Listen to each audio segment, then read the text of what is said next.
So here is another question on electric potential. It is given that a short electric dipole has a dipole moment of 4 into 10 to the power minus 9 coulomb meter. Determine the electric potential due to the dipole at a point distant 0.3 meter from the center of the dipole, situated first on the axial line, second on the equatorial line, and third on a line making an angle 60 degree with the dipole axis. Okay, so first it is given that we have an electric dipole, okay, short electric dipole.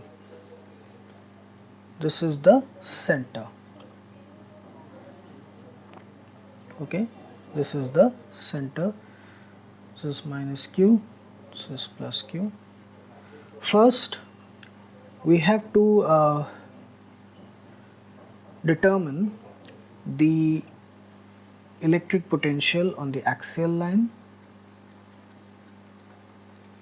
okay, this point P1 on the axial line, okay, Px axial line, which is 0.3 meters from the center of the dipole. Then on the equatorial line, again 0.3 meters, and at another point somewhere in between, which is located at an angle of 60 degree with the dipole axis, okay, this point, it makes an angle of 60 degree with the dipole axis.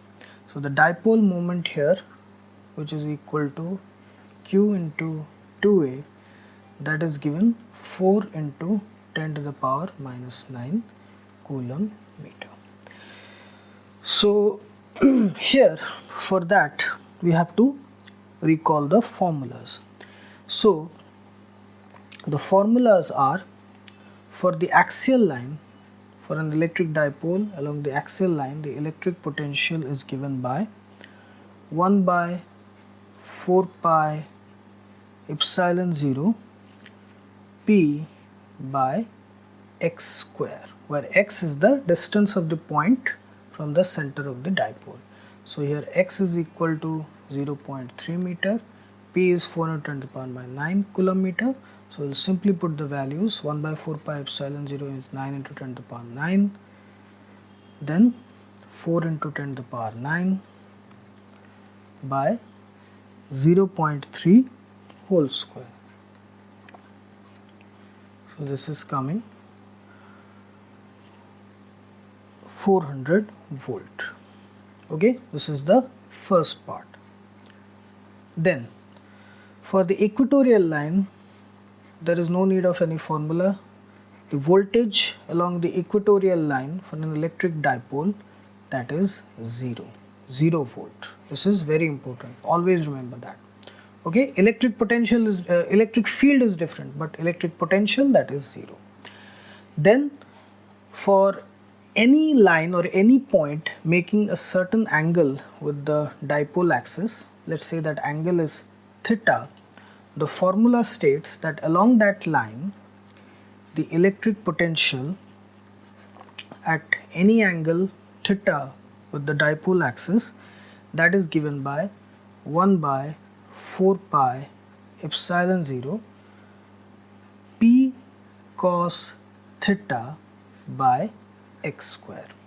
Okay, so here it is equal to 1 by 4 pi epsilon 0 p by x square cos theta, this.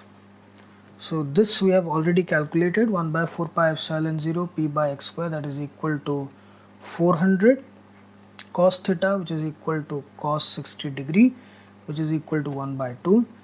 So 400 into 1 by 2, that is equal to how much? 200 volt. 200 volt. So along this line, making an angle 60 degree with the dipole axis from the center, the electric potential at a point 0.3 meter. Okay, again that is very important, 0.3 meter. The gap is the same, 0.3 meter, that is equal to 200 volt. Okay, so here is another question on electric potential.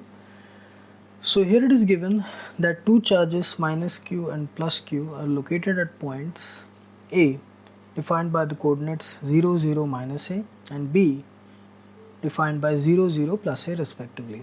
How much work is done in moving a test charge from point P defined by coordinates 7, 0, 0 to Q defined by coordinates minus 3, 0, 0.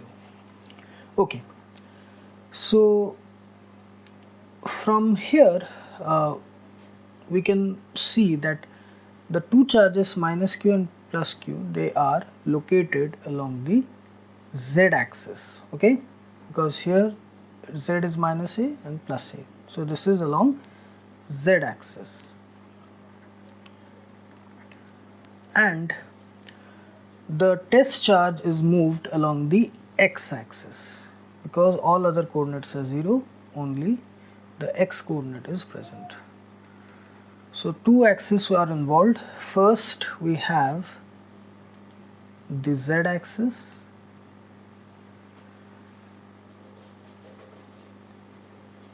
okay, and then we have the x axis.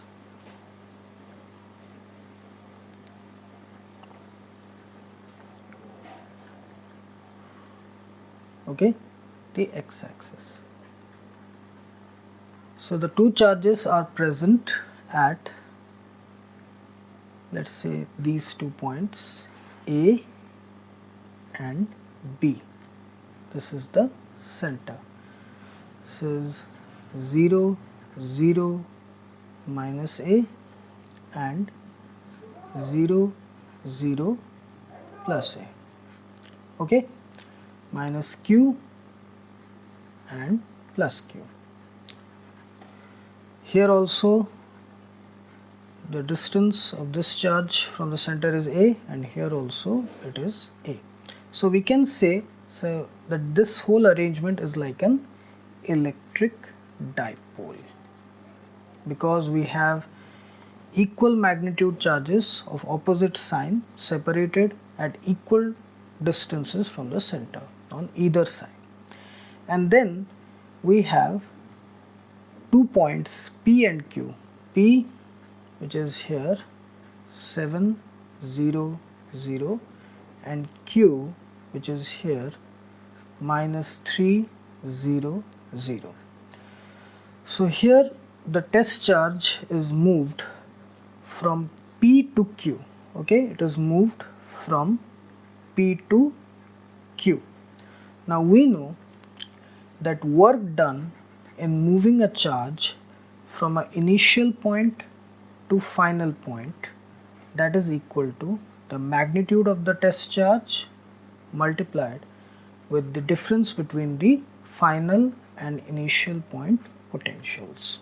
Okay, initial point to final point, magnitude of the test charge, final point potential minus initial point potential. So here the work done in moving the test charge from P to Q, that is equal to the value of the test charge multiplied with potential difference in between VQ and VP, VQ minus VP, that. So here there is another interesting concept. We know that the electric potential along the equatorial line, that is equal to 0 volt. Now if you see here, points P and Q, they are on the equatorial line. Okay, the P points P and Q, they lie on the equatorial line of the dipole, equatorial line of this electric dipole. So the potential of points VP and VQ, that is equal to 0 volt. So here no work will be done in moving the charge from P to Q because both the potential values are equal to 0 volt because they lie on the equatorial line of the dipole. So here this is equal to 0, this is equal to 0, so this becomes 0 joule. No work is done. Okay, so this is a very good question. Using common sense about the arrangement of electric dipole and the concept related to the electric potential along the equatorial line, which I always say, always remember this. Okay.